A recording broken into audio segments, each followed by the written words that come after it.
তোর মা।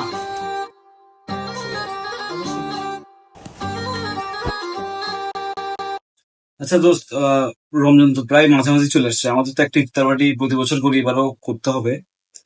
তাহলে আমরা নেক্সট ফ্রাইডে ইফতার পার্টিতে করি, হ্যাঁ? তো সবাই কি বলস?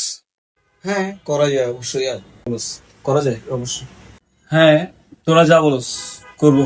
তাহলে আমি বলি, চনা পেঁয়াজু বেগুন এগুলো তো থাকবেই, আলুর চপ। না না না না, এগুলা এগুলো তো কমন। এগুলা এগুলা করিস না, অন্য কিছু কর।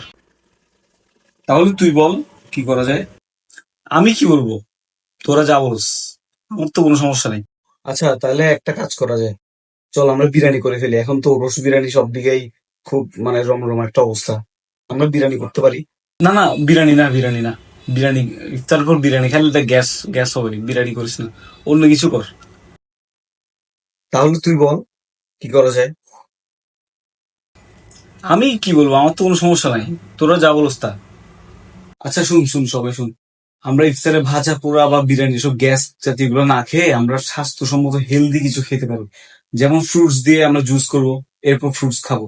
তরমুজ, আনারস, আপেল, কলা, মালটা এই ধরনের থাকবে, সব ফ্রুটস থাকবে।